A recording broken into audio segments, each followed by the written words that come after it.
e a pratica, esse é que é filho de Deus, é irmão de Jesus, é mãe de Jesus.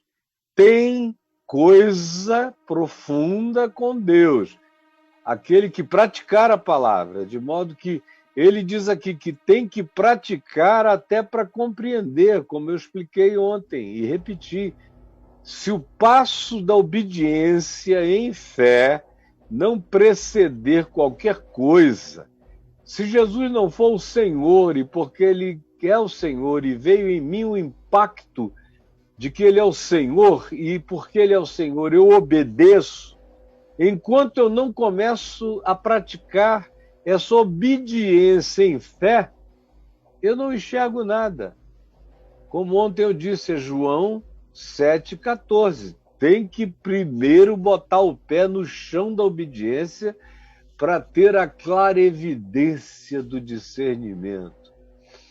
Antes disso, não tem meios de acontecer. Sois verdadeiramente meus discípulos se permanecerdes na minha palavra. Então,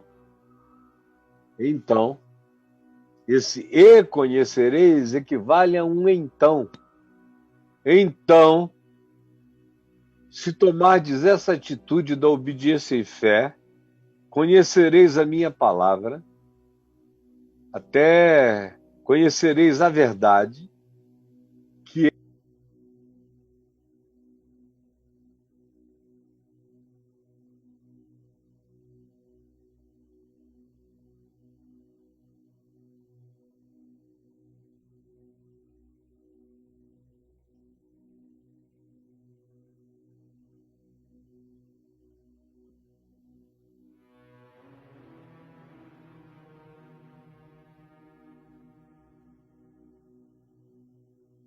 deve ter ido ao banheiro.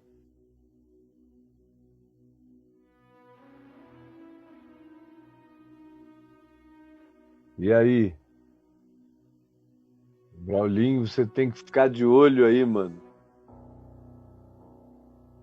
Tem que ficar de olho grudado, porque demorou um tempão aqui esperando esse teu toque de ativamento. Lá vou eu tentar recuperar o espírito no qual eu vinha caminhando. Para conhecer a verdade, e a verdade não é um conceito filosófico, ele disse, eu sou a verdade.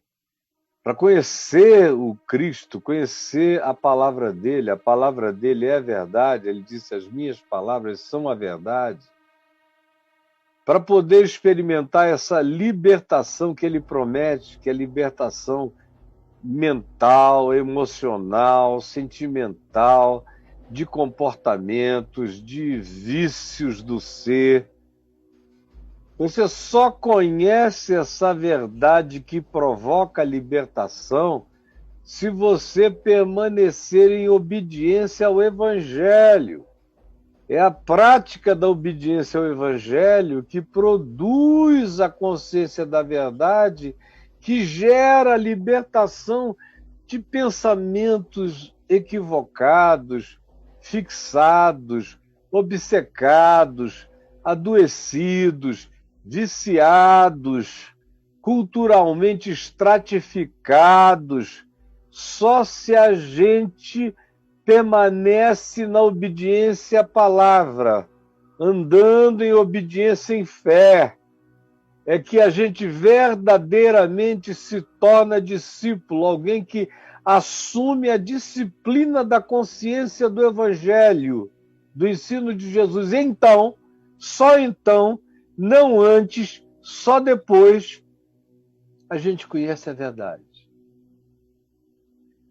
A verdade é Cristo. É Cristo em nós. É Cristo na nossa mente, é a mente de Cristo. A gente aprende os pensamentos de Jesus. Se a gente permanece em obediência, tum, tum. É como o remador de uma galé. Vup, vup, vup, vup, vup, vup. E Jesus está remando na minha frente, eu remo na remada dele. Ele está andando na minha frente, eu ando no ritmo e na pisada dele. Eu vou com ele. Ele é o meu paráclito. Ele é aquele que caminha dando sequência, ritmo, dando a batuta do meu ser, como é que eu caminho. Ele mostra a direção do vento e eu sigo. E qualquer outra alusão que você queira, ele é a bússola, eu vou atrás dele, ele é a proa, eu vou bem na ponta, enxergando os caminhos por onde ele me leva.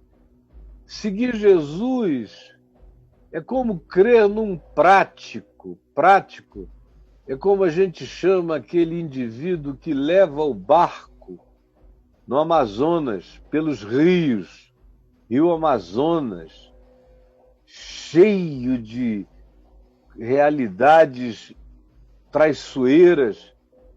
O rio é raso, ele é caudaloso, tem alguns lugares muito fundos, mas no geral ele é raso porque as barrancas dele caem e as correntes levam, e aqui e acolá surge uma ilha onde não havia ilha, com árvore e tudo. E surge da noite para o dia o barranco cheio de vegetação e até árvores, elevado pelo bater das ondas, pelo banzeiro. Banzeiro bate lá e leva pedaços que flutuam até que encontram outro ponto raso e encostam e viram um lugar novo, que não havia de manhã e já há à noite.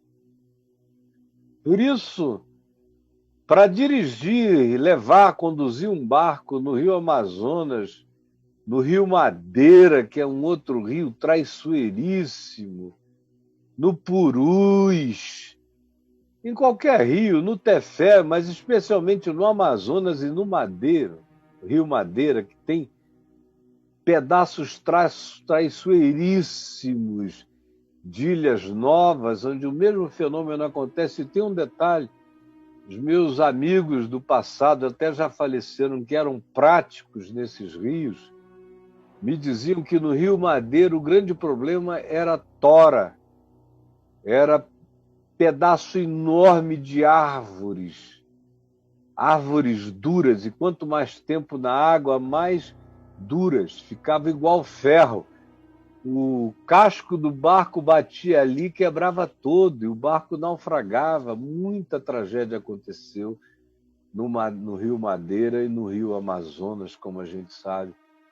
Então, seguir Jesus é andar com prático. Porque de manhã o caminho é um, de tarde é outro. Por quê? Porque a gente está viajando por dentro do Amazonas volátil, mutante, alterável da existência humana. A gente está viajando por dentro do Rio Madeira, onde os troncos traiçoeiros aparecem de repente. E a gente tem que ter o prático. O prático lê o rio, mesmo à noite. Bota a luz, um farol, e ele enxerga o banzeiro. Às vezes não tem nada, ele só sabe que tem um pau 1,5 metros abaixo, por causa do remanso suave em cima do rio. Quem não conhece segue reto e naufraga. Ou ele sabe que de longe, a 2 metros, já tem um leito de areia que vai encalhar o barco e vai ser difícil tirá-lo de lá. Então, seguir Jesus não é como quem segue um maquinista num trilho em linha reta, onde o maquinista pode até dormir se quiser. Não. É uma viagem onde você tem que estar de olho aberto, ou todos nós olhando para o prático, que nos desvia das toras, dos barrancos, das ilhas que não existiam, dos naufrágios, tem que olhar para ele. Então Jesus disse: se vocês olharem para mim, vocês são verdadeiramente meus discípulos, e só então vocês vão virar práticos. Porque o objetivo dele é fazer de nós práticos. Não práticos independentes, mas os práticos que andam seguindo o prático, o nosso guia, o apóstolo da nossa fé, olhando firmemente para Jesus, o autor e o consumador da nossa fé. Ao mesmo tempo, a gente conhece a verdade, a gente conhece a verdade para nós, a gente conhece o caminho, a gente conhece os pensamentos de Cristo que nos salvam da loucura, e em conhecendo os pensamentos de Cristo, a gente amplia a inteligência espiritual, a sabedoria, os processos ficam simples de decisão, de escolha de caminho, porque a gente começa a conhecer isso em nós. A palavra dele deixa de ser algo ensinado fora de nós e passa a ser a palavra plantada dentro de nós, e então conhecereis a verdade cada vez mais, e a verdade vos libertará. No meio evangélico só se pensa em vício, ou em coisinhas assim, e a verdade vos libertará do cigarro, da bebida, do jogo, do não sei o quê, e se esquecem de que essas coisas só acontecem porque o cara tem escravidão, escravidões anteriores. Essas coisas são efeitos, são sintoma. Não são o coronavírus. São só sintomas. A coisa que tem que ser combatida está muito mais profunda. E tem a ver com a angústia, o vazio, a insegurança, o medo. Tem a ver com inveja que produz competição, que produz ardilosidade, que acaba corrompendo a mente do indivíduo. Tem a ver com ódios, com raivas que distorcem o nosso caminho. Tem a ver com antipatias. Tem a ver com certas atitudes que a gente tem, de certos prazeres no fato de que a gente não gosta de algumas pessoas. Eu ensino aqui que amar é uma coisa, gostar é outra. Agora, ter prazer em não gostar já é algo que tem parentesco com o odiar. Isso eu não posso permitir no meu coração, sob hipótese alguma. Mas conhecereis a verdade, e a verdade é luz, como diz João. A verdade é sinônimo de justiça, é sinônimo de luz. Na epístola João, elas são sinônimos. Verdade, justiça e luz são a mesma coisa. A verdade ilumina, se ilumina, liberta do tropeço, do equívoco, do engano, da mentira.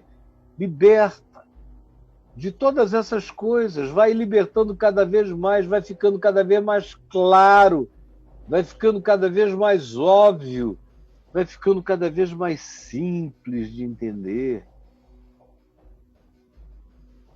Em verdade, eu vos digo, outra vez a ênfase é vos digo, vos digo, vos digo. É a palavra, entendeu? É absorver. E o que é que ele diz? Todo que comete pecado é escravo do pecado, como eu expliquei ontem, e acabei de dar uma palhinha agora. O escravo não fica para sempre na casa, porque o escravo não é membro da família.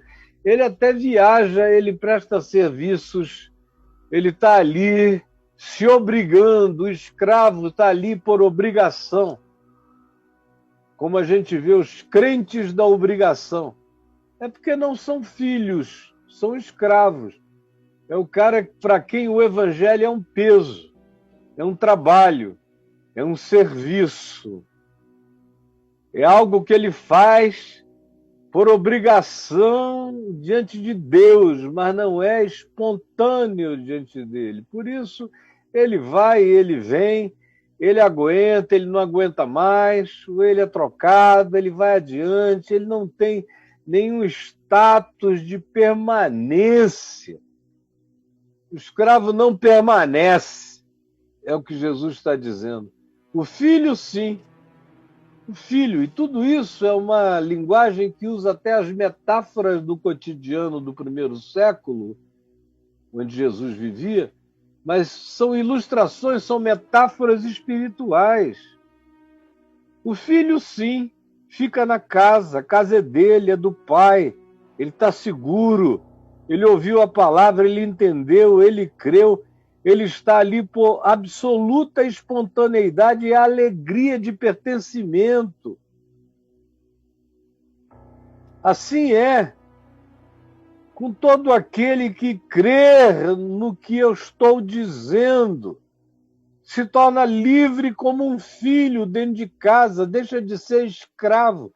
Vocês, no máximo, praticam as obediências da obrigação e não o privilégio da alegria de conhecer o Pai e de ser herdeiro desse Pai.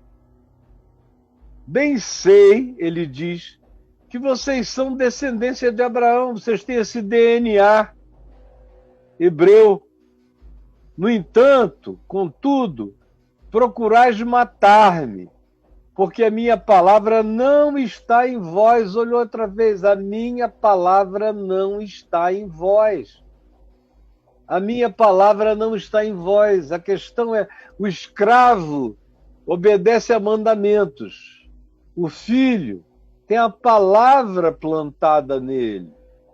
O escravo se esforça para ser de Cristo Jesus. O filho não. Para o filho é natural, é normal, é alegria, é gozo, é regozijo, faz parte. O DNA do filho é o da obediência à palavra. Se você quebra e compreende o DNA do filho, se você chega no genoma, você vê que lá o encadeamento genético tem a ver com essa coerência de obediência à palavra. A própria mente, cérebro, pensamento estão alterados, até o cérebro já fez sinapses de obediência feliz. O espírito carrega a consciência da prática do evangelho e do bem que ele produz. Não é possível que vocês não estejam entendendo Jesus. Para mim é tão óbvio e cada dia se torna mais ridiculamente óbvio. Vocês são da descendência da religião de Abraão, mas não fazem parte dessa filiação. Em relação ao reino de Deus, vocês são escravos. Em relação a Abraão, vocês são filhos, mas uma coisa é uma coisa, outra coisa é outra coisa. Porque só teria algum valor ser descendente de Abraão se a minha palavra estivesse em vós, mas a minha palavra, infelizmente, contudo e todavia, não permanece em vós. Eu falo das coisas que vi, ou outra vez a palavra, eu falo, eu ensino.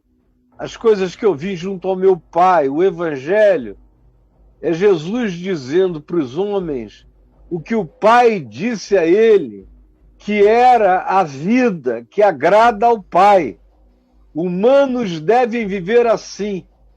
Tu és o humano dos humanos, o filho do homem, e tu vais te manifestar no mundo para que, como o único humano, absolutamente humano, plenamente humano, completamente humano, integralmente humano, tu vivas e tu ensines pela tua encarnação, pelo teu trato, pela palavra que te dou, pela mente que te dou.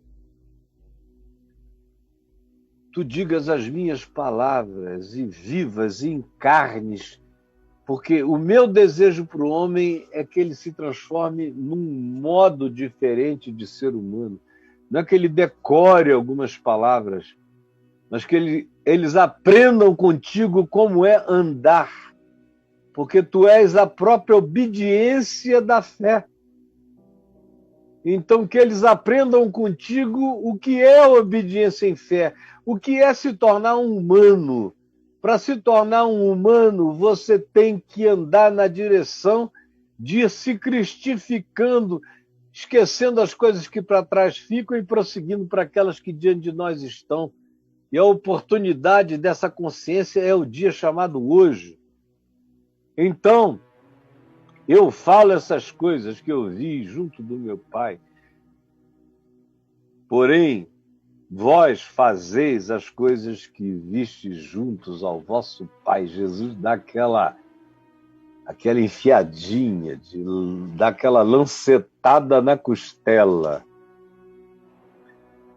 Aí eles dizem, nosso pai Abraão. Jesus disse, se sois filhos de Abraão, então pratiquem as obras de Abraão. Porque Abraão está escandalizado de vocês. Vocês dizem que são filhos dele e praticam tudo que ele não praticou. Vós fazeis as obras do vosso pai, Jesus disse. Aí eles disseram, nós não somos bastardos. Está pensando que nós somos filhos de um outro que comeu a nossa mãe? Nós somos filhos de Abraão. Ninguém pegou Sara escondido atrás da tenda, só Abraão. Ele é o nosso pai. E como nós somos filhos de Abraão, nós temos um pai. Por consequência, ser filho de Abraão é também ser filho de Deus, eles dizem. Aí Jesus quase que dá um sorriso. Replicou-lhe Jesus. Para mim tem um sorriso na cara de Jesus, na face divina de Jesus. Se Deus fosse de fato vosso Pai, certamente vocês me amariam. Me amariam não é amariam esse objeto, ou amariam um nome, G-E-U-S-U-S, não. Não é isso, não. Não é amar, fazer parte da igreja, amaris, a igreja, uma congregação que tem o meu nome na porta e que não me conhece muitas vezes. Não é disso que ele está falando. São vocês que falam assim. Jesus não. Jesus diz não. Se Deus fosse de fato vosso Pai, vocês me amariam. Amariam o Evangelho, amariam minha palavra, amariam o meu ensino. Mas vocês não me amam, odeiam o meu ensino. Tudo que eu digo perturba vocês, porque eu vim de Deus e aqui estou, na cara de vocês. Eu vim de Deus e aqui estou. Pois eu não vim de moto próprio. Vocês acham que eu ia querer passar férias com vocês? Eu preferiria estar com qualquer outra natureza de criatura em outras dimensões do universo do que aqui com vocês. Eu não vim de moto próprio, de vontade própria. Olha Jesus dizendo, eu não vim de vontade própria. Eu estou aqui por obediência. Do contrário, eu não escolheria vir para cá de jeito nenhum. Sob hipótese alguma, essa seria a minha opção. Eu não vim de moto próprio. Essa é uma coisa que tem que ficar ecoando na nossa mente. Eu não vim de moto próprio. Ao contrário, eu estou aqui por obediência ao meu Pai que me enviou. Qual a razão por que não compreendeis a minha linguagem? Outra vez ele volta para a palavra. Tem algum problema epistemológico? Tem algum problema cognitivo? Qual é o problema de vocês? Porque eu prego na Galileia e o pessoal que não tem cultura religiosa nenhuma entende. agora aqui em Jerusalém, onde está a aristocracia do saber, e eu estou cercado de mestres, escribas, estudiosos, acadêmicos de Deus, e vocês não compreendem por que razão. Tem que haver uma razão, tem que haver uma doença, tem que haver uma causa, tem que haver um bloqueio, tem que haver um paredão epistemológico, tem que haver um véu cognitivo, para vocês não entenderem o que é óbvio, como aqui comigo também. Por que vocês não entendem o que eu digo em nome de Jesus? Qual a razão por que não compreendeis a minha linguagem?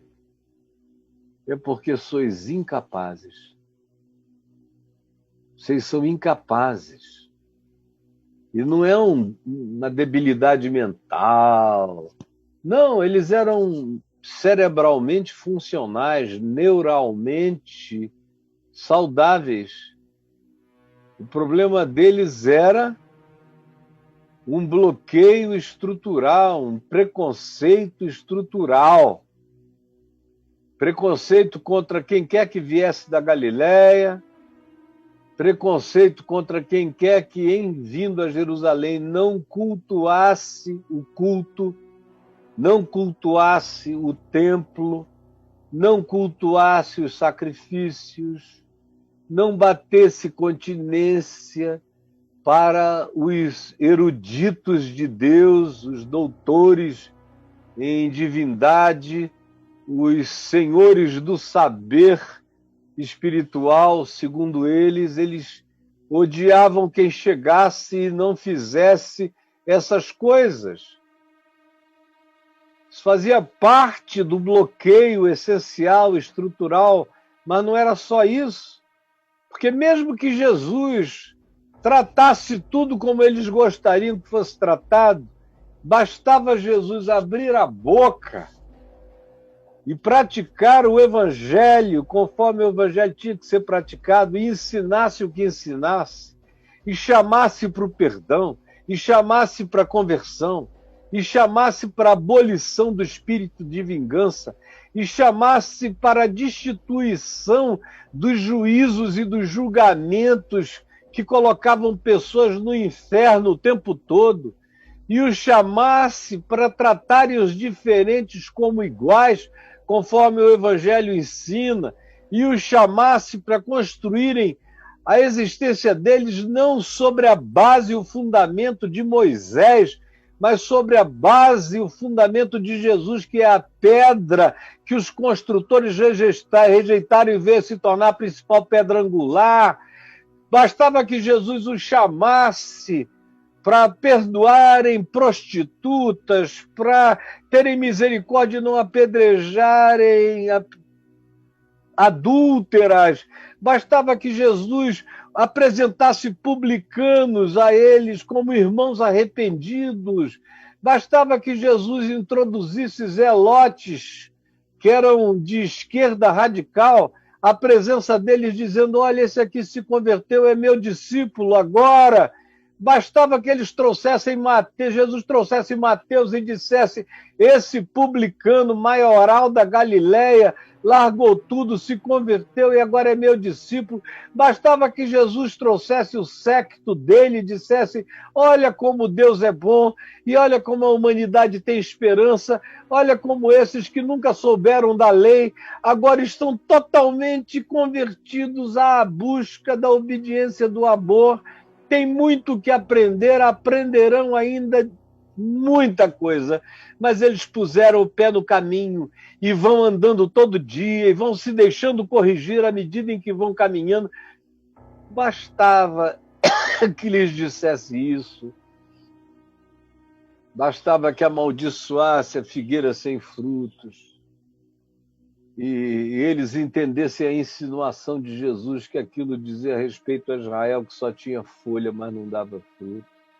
Bastava que o evangelho fosse pregado, bastava isso, que o sermão escatológico fosse dito, bastava que eles ouvissem Jesus olhar para o templo e dizer, mesmo que ele tivesse incluído infelizmente, o que ele nem fez, só disse: Em verdade eu vos digo que aqui não ficará pedra sobre pedra que não seja derrubada, que a mesma coisa aconteceria.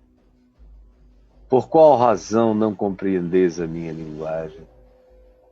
É porque para compreender, para admitir que está entendendo, o cara também tem que admitir uma revolução total na vida, em todas as matrizes de pensamento.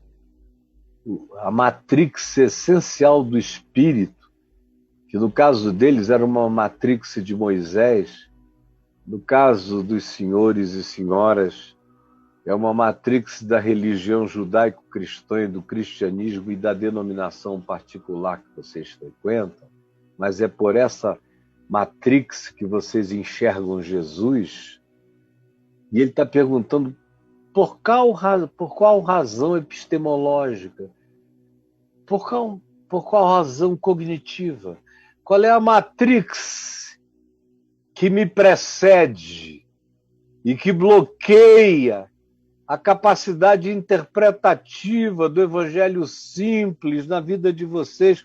Qual é a razão por que não compreendeis a minha linguagem quando os simples da Galileia compreendem tudo, se convertem, se arrependem. O centurião romano entende, a mulher cirofenícia entende, o gadareno doido lá do outro lado do mar da Galileia entende, os endemoninhados, todo mundo, os lunáticos abrem os olhos e entendem, mas vocês não! Por que razão? É que sois incapazes de ouvir,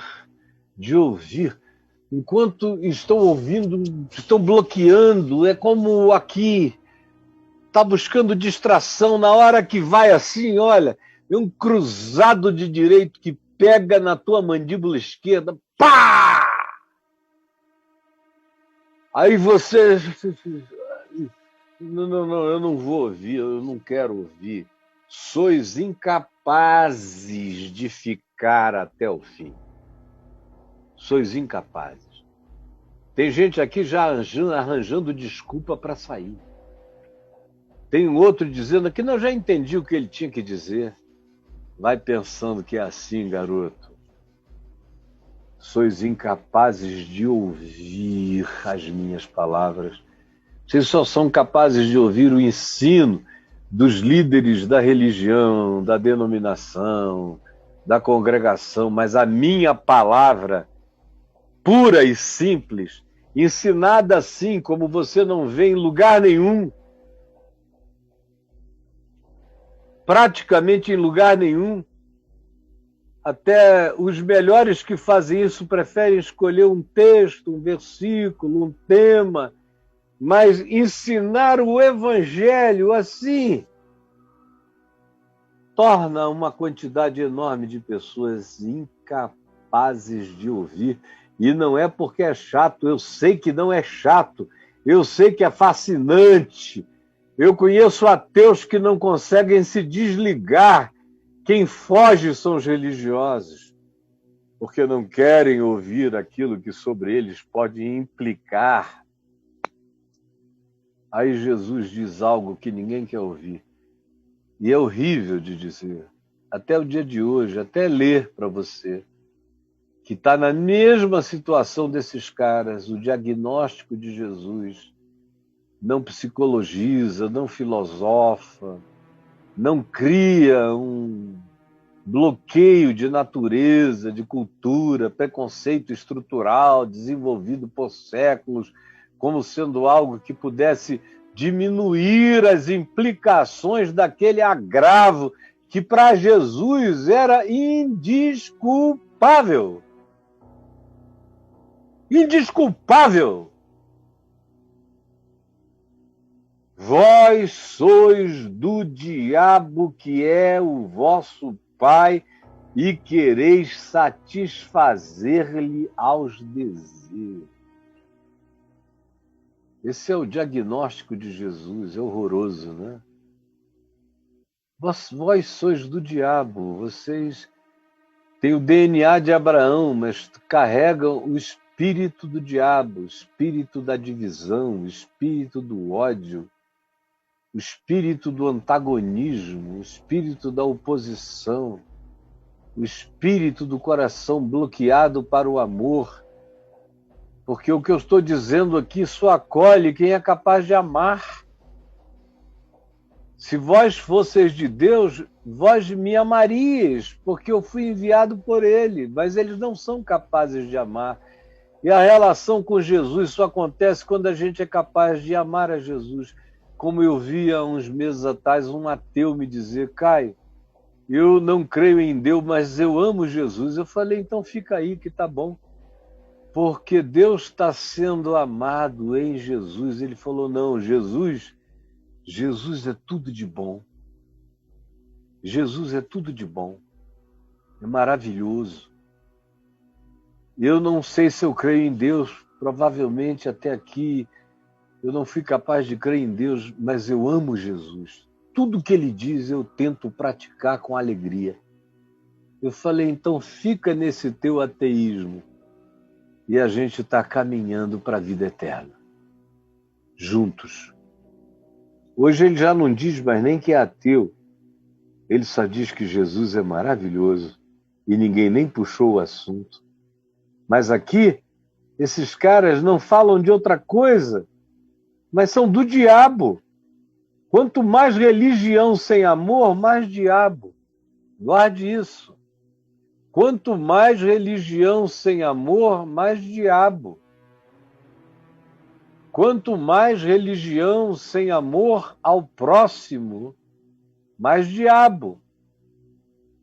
Como Deus só aceita amor no próximo, quanto mais religião sem amor no próximo, mais diabo.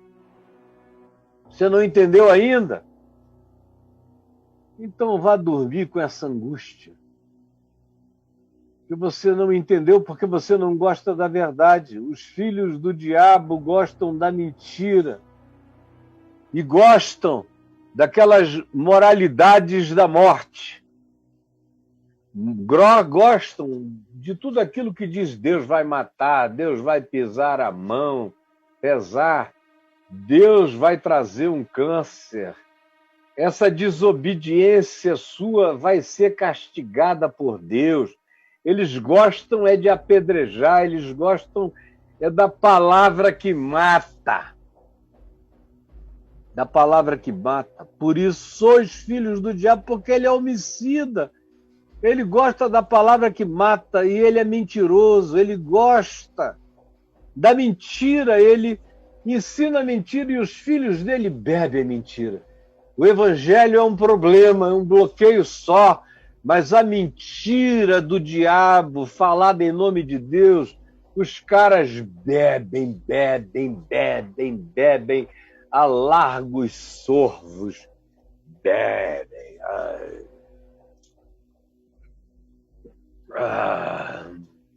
Tem um pouquinho mais de mentira de Satanás? Me manda.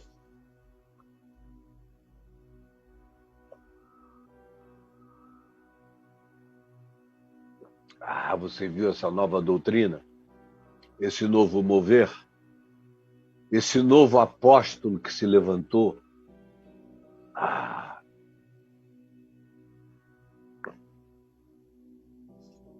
Esse novo ensino contraria algumas coisas que Jesus diz.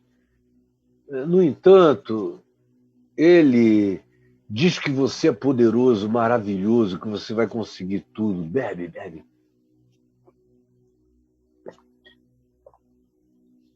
Tem mais? Tem mais. Tem mais. Você quer essa aqui? E vão bebendo.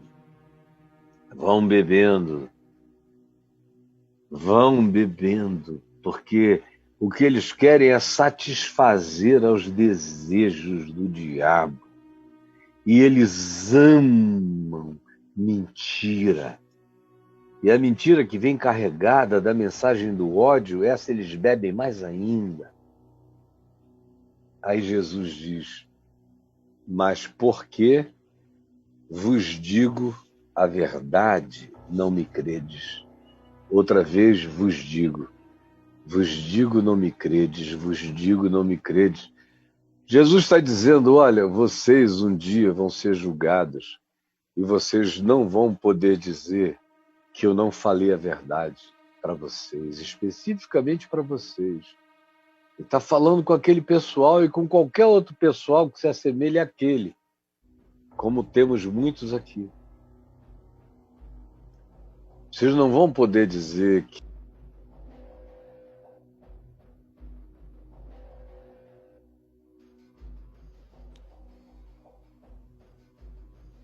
ai, ai, ai, ai, ai, oi, oi, oi, oi, oi, tô sendo ouvido. Vocês não vão poder dizer que eu não falei. Aí vocês vão dizer, mas quando é que tu falaste? Aí Jesus vai dizer, o meu filho Caio, que amou a minha palavra e que a pregou todos os dias, vocês o ouviram com a clareza com a qual eu ensino. Ele fez questão de não pregar o que pensava, mas só repetir o que eu ensino, aplicando isso à geração de vocês. Vocês não podem dizer que não ouviram essa palavra. É ou não é verdade? Corações ao alto, aleluia! Essa palavra de Jesus está sendo repetida por mim, em nome de Jesus, pelo poder do Espírito de Cristo, com a lucidez de Cristo, com a luz do Evangelho, de modo que ninguém vai poder dizer que se equivocou. E a ênfase dele é essa, eu vos tenho dito, eu disse, eu disse, eu disse, eu disse. Eu disse a vocês, e vocês não me creram. Quem dentre vós me convence de pecado? Se vos digo a verdade, por que razão não me credes? É porque o negócio deles não tinha nada a ver com a verdade. Eu ia ir até o verso 59, mas já passou de 1 hora, eu vou parar aqui. Não posso nem dizer que eu vou prosseguir amanhã, nem segunda, mas terça-feira eu continuo. Eu vos tenho dito a verdade, mas não me credes. Por que não entendeis a minha linguagem? É porque sois incapazes de ouvir o Evangelho. Isso é muito duro. Quando Jesus diz que diagnostica certas pessoas com incapacidade de ouvir o Evangelho. Vocês já imaginaram, no meio desses que se dizem cristãos, quantos milhões não sofrem da capacidade de ouvir o Evangelho? Mesmo que eu raspasse a barba, cortasse o cabelo reco, botasse paletó e gravata e dissesse essa mesma palavra, vós ainda seríeis incapazes de ouvir o Evangelho de Jesus. O diagnóstico é que é terrível. É porque vocês podem até trazer o DNA cristão, o DNA católico, o DNA de qualquer outro grupo da cristandade, o DNA da reforma protestante, o DNA de Lutero, o DNA do protestantismo, o DNA de Calvino. Vocês podem até trazer o DNA dos avivalistas. Vocês podem trazer o DNA dos metodistas, de John Wesley. Vocês podem trazer o DNA batista, de natureza, seja ela qual seja, do nascedouro batista. Salomão Ginsburg. Podem trazer o DNA dele, o DNA de Ellen White, dos Adventistas. Rutherford, lá nos Testemunhas de Jeová. Podem trazer o DNA de Kenneth Reagan, aqui no neopentecostalismo praticamente todo. Podem trazer o DNA pentecostal lá da Rua Azusa, ou dos missionários suecos em Belém do Pará. Vocês podem trazer o DNA de Ashbel Green Simonton, dos presbiterianos. Vocês podem trazer qualquer DNA que vocês queiram trazer, o DNA do Manel de Melo na Brasil para Cristo, o DNA quadrangular, o DNA da Congregação Cristã do Brasil. Jesus diz, não interessa. Vocês podem trazer até o DNA de Abraão, os messiânicos que acham que são superiores, porque creram em Jesus, mas mantêm as tradições dos judeus. Vocês podem trazer o DNA de quem vocês queiram. Mas por que vocês são incapazes de compreender o Evangelho? Por que vocês são só filhos da doutrina desses Abraões denominacionais e religiosos de vocês? Isso não salva ninguém. Jesus disse, eu bem sei qual é o DNA de vocês, mas na realidade eu sei que espiritualmente vocês se tornaram filhos do diabo. Por quê? Porque vocês se tornaram incapazes de ouvir a boa nova. A boa nova ofende vocês. A graça de Deus espanca vocês. O amor de Deus é um constrangimento. E a misericórdia inclusiva de Deus, que chama todos para debaixo das asas da mesma galinha que quis acolher um dia Jerusalém, Jerusalém não aceitou. Lembra que Jesus disse que quantas vezes quis eu reunir-vos como a galinha colhe os seus pintinhos debaixo das suas asas, mas vós não quisestes, se referindo a Jerusalém, chorando sobre ela? Essas asas se estenderam para o mundo inteiro. Os pintinhos agora são pintos pretos, pintos amarelos, pintinhos brancos, pintinhos pardos, pintinhos manchados de todos os lugares da terra onde as asas do Altíssimo se estenderam, como os profetas diziam, seriam asas que cobririam o mundo inteiro, que essa luz alegraria os gentios, me alegraria, que estou aqui, não como um filho de Abraão segundo a carne, mas como um filho de Abraão segundo o Espírito, amando o Evangelho, não me escandalizando com ele, cada dia compreendendo-o mais e implorando a Deus que você não seja daqueles que, pela dureza de coração, Jesus diz que se tornou incapaz de compreender a linguagem dele, a palavra dele, a palavra que liberta. Corações ao alto. Em nome de Jesus, corações ao alto. Esse é o Evangelho. Corações ao alto. Em nome de Jesus, corações ao alto. Jesus, Jesus, Jesus. Jesus, tu estás aqui, tu me habitas. Eu sei de ti em mim. Sei de ti a partir de narrativas que estão neste livro, que eu tenho amado todos esses anos da minha vida e que tem me ensinado. E a partir de